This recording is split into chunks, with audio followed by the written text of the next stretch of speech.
మిత్రులారా నమస్తే, నేను మీ ప్రసాదమూర్తి. ఏమండి, దేశంలో న్యాయం అనేటటువంటిది అందరికీ సమానమా, లేకపోతే ఒక్కొక్క స్థాయిలో ఉన్నటువంటి వారికి ఒక్కో రకంగా ఈ న్యాయం అనేది వర్తిస్తుందా?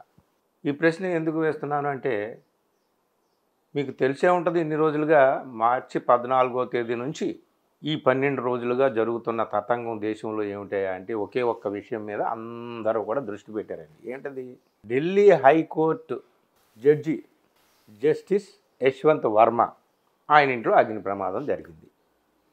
అగ్ని ప్రమాదం జరిగినప్పుడు నోట్ల కట్టలు బయటకు వచ్చాయి. దాదాపు 15 కోట్లు వచ్చినాయి అని అంటున్నారు, 50 కోట్లు వచ్చినాయి అని కొంతమంది అంటున్నారు. ఈ విషయం గురించి మనం కూడా ఇంతకుముందు ఒకసారి మాట్లాడుకున్నాము. కానీ ఇది రోజుకో టర్న్ తిరుగుతుందన్నమాట. టర్ను ఏమి తిరిగినా, ఎన్ని మలుపులు తిరిగినా ప్రశ్న ఒకటే: న్యాయమూర్తికి ఒక న్యాయము, సామాన్యుడికి ఒక న్యాయమా? ఈ దేశంలో మనకు తెలుసు, ముఖ్యమంత్రులంతటి వాళ్ళనే విచారణ చేయకుండా నేరారోపణ ఆరోపణే కానీ ఆరోపణ నిజం కూడా కాకుండా నెలల తరబడి సంవత్సరాల తరబడి జైళ్ళలో పెట్టేసి మనకెందుకు కేజ్రీవాల్ ఉన్నారు. ఇంతవరకు అది ఏమి దోషం చేశాడా, అవినీతి చేశాడా లేదా అనేది తేలలేదు, కోర్టులో వదిలేసి తర్వాత బెయిల్ ఇచ్చారు, అది వేరే విషయం. కానీ ఇక్కడ న్యాయమూర్తి విషయంలో మాత్రం జడ్జి, ఏ హైకోర్టు జడ్జి అయినా, సుప్రీంకోర్టు జడ్జి అయినా, ఎవరైనా సరే జడ్జెస్ విషయంలో మాత్రం అలా జరగదు. పోలీసులు వెంటనే రంగప్రవేశం చేయలేరు, సిబిఐ రాదు, ఇన్కమ్ ట్యాక్స్ రాదు, ఎవరు కూడా కస్టడీలోకి తీసుకోలేరు, పోలీసులు ఎఫ్ఐఆర్ను ఫైల్ చేయలేరు. ఈవెన్ సుప్రీంకోర్టు ప్రధాన న్యాయమూర్తి కూడా వెంటనే ఎఫ్ఐఆర్ ఫైల్ చేయలేడు. ఒక జడ్జి మీద విచారణ చేయాలి అంటే దానికి ఒక సిస్టమ్ ఉంది. ఇక్కడ అంతా ఒక కొలీజియం సిస్టమ్ ప్రకారం జరుగుతుంది. జడ్జిల్ని నియమించాలన్నా, జడ్జిల్ని విచారణ చేయాలన్నా సుప్రీంకోర్టులో ఒక కొలీజియం సిస్టమ్ ఉంది. ఆ కొలీజియంలో ఒక 5 న్యాయమూర్తులు including chief justice of India ఉంటారు. వాళ్ళు నిర్ణయిస్తారు. అపాయింట్మెంట్ సిస్టమ్ కానీ, జడ్జెస్ మీద వచ్చేటటువంటి ఆరోపణలు కానీ ఏవైనా సరే ఆ కొలీజియం ద్వారానే జరుగుతాయి అన్నమాట. అందుకనే ఇక్కడ ఢిల్లీ హైకోర్టు జడ్జి యశ్వంత్ వర్మ ఇంట్లో అంత డబ్బు ఎలా వచ్చింది, అసలు ఒక స్టోర్ రూమ్లో అంత డబ్బు ఎలా పెట్టాడు అనేటటువంటిది చాలా ఆశ్చర్యకరం. ఇదంతా కూడా దీని మీద వీడియో ఫుటేజ్ అంతా కూడా వచ్చింది. దాన్ని సుప్రీంకోర్టే పబ్లిక్ డొమైన్లో పెట్టింది. ఆ తగలబడుతున్నటువంటి నోట్ల కట్టల వీడియోలు, ఆ ఫోటోలు కూడా పెట్టారు. దీని మీద ప్రపంచం అంతా కూడా గగ్గోలు చేస్తూ ఉంటుంటే ఆఖరికి సుప్రీంకోర్టు వెంటనే ఏంటంటే స్పందించి కొలీజియం కూర్చొని ముగ్గురు 3 రాష్ట్రాలకు చెందిన హైకోర్టులకు చెందినటువంటి 3 న్యాయమూర్తులు, ప్రధాన న్యాయమూర్తులతో ఒక కమిటీ వేసింది, ఎంక్వైరీ కమిటీ. ఆ కమిటీ ఆల్రెడీ రంగప్రవేశం చేసింది, దీని మీద విచారణ చేస్తుంది. ఒక ఎత్తు. అసలు ఆయన ఏమేమి విచారణలు చేశాడు, కేసు మీద ఏ కేసులు తీర్పులు ఇచ్చాడు, ఆ కేసులన్నీ తిరగదోడండి అని ఇంకో డిమాండ్ వస్తుంది. ఇంకొకటి, ఆయన మీద ఇంత పెద్ద భయంకరమైన ఆరోపణ వచ్చినప్పుడు, ఇన్ని భయంకరమైనటువంటి విషయాలు బయటపెట్టినప్పుడు సుప్రీంకోర్టు ప్రధాన న్యాయమూర్తి కానీ, కొలీజియం కానీ వాళ్ళందరూ కూడా ఆయన్ని ఎఫ్ఐఆర్ నమోదు చేయడం కానీ, లేదా తాత్కాలికంగా ఆయన పదవి నుంచి తొలగించడం కానీ విచారణ కమిషన్ ఎలాగ కూర్చోబెట్టారు. అలా చేయకుండా ఏం చేశారంటే కొలీజియం ప్రకారం విచారణ కమిటీ వేశారు. అలాగే ఆయన బదిలీ కూడా చేశారు అలహాబాద్ హైకోర్టుకి. ఆ అలహాబాద్ హైకోర్టు బార్ అసోసియేషన్ వాళ్ళు, మాది ఏమన్నా కోర్టు ఏమన్నా మా చెత్తబొట్ట ఏమైనా తీసుకొచ్చేవాళ్ళని మేము పెట్టడానికి కానీ వాళ్ళు ఆక్రోశం వ్యక్తం చేశారు. వాళ్ళు ధర్నాలు చేస్తున్నారు, ఇమీడియట్గా ఎఫ్ఐఆర్ నమోదు చేయండి, ఇమీడియట్గా అరెస్ట్ చేయండి, అది ఇది అని చెప్పేసి వాళ్ళు గొడవ చేస్తున్నారు. ప్రపంచం అంతా కూడా గొడవ చేస్తుంది. అటుపక్క రాజ్యసభలో పెద్ద చర్చ జరుగుతుంది. 4-5 రోజులుగా ఇదే విషయం మీద చర్చ జరుగుతుంది. ఆఖరికి అసలు కొలీజియం సిస్టమ్ కాదు, ఈ నేషనల్ జ్యుడిషియరీ అపాయింట్మెంట్స్ కమిషన్ అనేటటువంటి యాక్ట్ ఒకటి మేము చేసాము 2014లో. కేంద్రంలోకి అధికారంలోకి బీజేపీ వారు వచ్చిన వెంటనే చేశారు. అది సుప్రీంకోర్టుకి పంపిస్తే మేము దీన్ని ఒప్పుకోమని చెప్పేసి వాళ్ళు తిప్పి పంపించారు. అంటే న్యాయ వ్యవస్థ వ్యవహారాలలో ప్రభుత్వ జోక్యం ఉండడం సరికాదని చెప్పేసి వాళ్ళు అభిప్రాయపడ్డారు. సరే, ఆ అభిప్రాయాన్ని కేంద్రం కూడా గౌరవించింది, అలా ఉంచారు. ఇప్పుడు అసలు అటు పాలకపక్షం కానీ, ఇటు విపక్షం కానీ అందరూ కూడా ఈ కొలీజియం సిస్టమే తప్పు, నిజంగా ఆ అపాయింట్మెంట్ అంటే జడ్జెస్ని అపాయింట్మెంట్ చేయడం కానీ, జడ్జెస్ని విచారించడం అనేటటువంటిది కోర్టు పరిధిలో ఎలా ఉంటుంది. కానీ అవినీతి పరులు వాళ్ళ బ్యాక్ హిస్టరీ, వాళ్ళ నేపథ్యం తెలుసుకొని అపాయింట్మెంట్ విషయంలో జాగ్రత్తలు తీసుకోవడానికి ప్రభుత్వ జోక్యం కూడా ఉండాలి అని చెప్పేసి ఇప్పుడు దీని మీద నిన్న రాజ్యసభలో అటు ప్రతిపక్షాలు కూడా దీని మీద అంగీకరిస్తున్నాయి. ఈ కొలీజియం సిస్టమ్ గురించి మళ్ళీ తిరగదోడడానికి అవన్నీ జరుగుతున్నాయండి. అయితే ఇందులో మిత్రులారా మనకు ఆశ్చర్యమైనటువంటి విషయం ఏమిటి అంటే, జస్టిస్ వర్మ ఏమో ఇదంతా కట్టు కదా అని కొట్టిపడేస్తున్నాడు. ఒక పక్క వీడియో ఫుటేజ్ వచ్చింది, గార్డు చూశాడు అని చెప్పేసి ఢిల్లీ కమిషనర్ చెప్తున్నాడు. పోలీస్ కమిషనర్ చెప్పిన విషయాన్ని చీఫ్ జస్టిస్ ఆఫ్ ఇండియా చెప్తున్నారు. ఇలా పోలీస్ కమిషనర్ రిపోర్ట్ ఉందని చెప్పేసి గార్డు చూశాడని చెప్తున్నాడు. సో ఒక పక్క ఢిల్లీ హైకోర్టు చీఫ్ జస్టిస్ కూడా ఎంక్వైరీ చేస్తున్నారు. ఇంకొక పక్క అగ్నిమాపక దళం ఏదైతే రంగప్రవేశం చేసిందో అగ్నిమాపక దళానికి చెందిన ఢిల్లీ ఐజీ కూడా నోట్ల కట్టలు తగలబడి బయటపడ్డాయని చెప్పి మొదటి రోజు చెప్పి తర్వాత రోజు నేను అలా అనలేదు అని చెప్పేసి ఆయన మళ్ళీ మాట మార్చాడు. ముందు దొరకలేదన్నాడు, తర్వాత మళ్ళీ నేను అలా అనలేదని చెప్పి మళ్ళీ ఆయన అన్నాడు. ఇదంతా చాలా గందరగోళంగా ఉందండి. అసలు ఏం జరిగింది? మార్చి 14వ తేదీ రాత్రి 11 గంటల తర్వాత తెల్లారితే 15 అనగా 14-15 తేదీల మధ్యరాత్రిలో ఇది ప్రమాదం జరిగింది. ఎక్కడ జరిగింది? జడ్జి గారి స్టోర్ రూమ్లో జరిగింది. స్టోర్ రూమ్ ఎక్కడ ఉంది? జడ్జి గారి అఫీషియల్ రెసిడెన్సీ పక్కన ఉంది. మధ్యలో ఒక చిన్న గోడ అడ్డు ఉంది.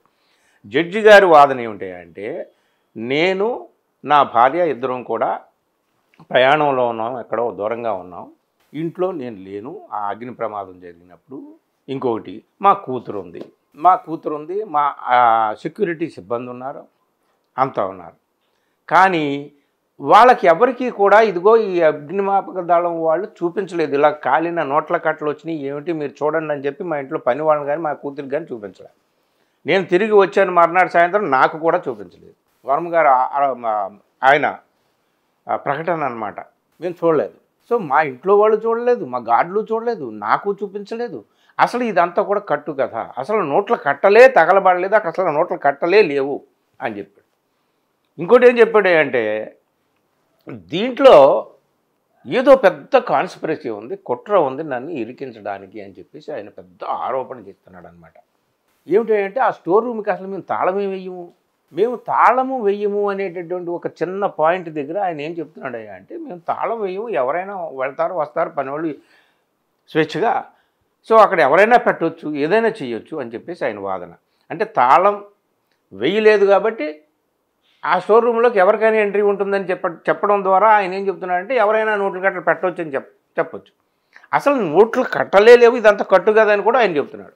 కానీ తాళం ఉందని చెప్పి ఢిల్లీకి పోలీస్ కమిషనర్ చెప్పినట్టుగా మనకి వార్తల్లో వినిపిస్తుంది. తాళం ఉంటే ఒక మాట, తాళం లేకపోతే ఒక. తాళం ఉంటే జడ్జి గారు ఇరుక్కుంటాడు, తాళం లేకపోతే ఎవరో చేశారు అని చెప్పడానికి ఆధారాలుగా మనం దాన్ని తీసుకోవచ్చు అన్నమాట. మిత్రులారా, ఎంత విచిత్రంగా ఉందో చూడండి ఈ కేసు. అయితే ఇదంతటిని కూడా మరి వెంటనే పరిశీలించి దర్యాప్తు చేసి ఆ చీఫ్ జస్టిస్ ఆఫ్ ఇండియా నియమించినటువంటి ఆ 3 న్యాయమూర్తుల కమిటీ, 3 రాష్ట్రాలకు చెందిన 3 హైకోర్టులలో న్యాయమూర్తుల వాళ్ళ కమిటీ ఏమి నివేదిక ఇస్తుంది, ఆ నివేదిక ఆధారంగా chief justice of India collegium కూర్చోబెట్టి ఏమి నిర్ధారణ చేస్తారు, ఆ నివేదికని రాజ్యసభకు పంపిస్తే వాళ్ళు అభిశంసన తీర్మానాన్ని వాళ్ళు ప్రవేశపెడితే అప్పుడు చర్యలు ఎలా ఉంటాయి అనేటటువంటిది అప్పుడు అన్నమాట. జనరల్గా ఏం జరిగిందంటే, మన దేశంలో కూడా న్యాయమూర్తులు కరప్షన్ కేసెస్లో ఛార్జెస్ ఎదుర్కొన్నారు, వాళ్ళు విచారణ ఎదుర్కొన్నారు. అలాగే కొలీజియం వాళ్ళని దోషులుగా చెప్పి రాజ్యసభకు పంపించినప్పుడు అక్కడ రాజ్యసభలో అభిశంసన ఎదుర్కొన్నారు. అభిశంసన ఎదుర్కోవడానికి ముందే రాజీనామా చేసినటువంటి వాళ్ళు ఉన్నారు, అభిశంసన ఎదుర్కొన్న తర్వాత రాజీనామా చేసినటువంటి వాళ్ళు ఉన్నారు. కానీ మిత్రులారా, చాలా ఆశ్చర్యకరమైన షాకింగ్ న్యూస్ మీకు చెప్తున్నాను వినండి. ప్రధానమైనటువంటి కీలకమైనటువంటి పదవుల్లో న్యాయమూర్తులుగా ఉన్నటువంటి వాళ్ళు కరప్షన్ ఛార్జెస్ ఎదుర్కొని అభిశంసన ఎదుర్కొని రాజీనామాలు అయితే చేశారు. కానీ ఎవ్వరూ కూడా జైలు శిక్షలు అనుభవించినట్టుగా దాఖలాలు మనకు కనిపించలేదు.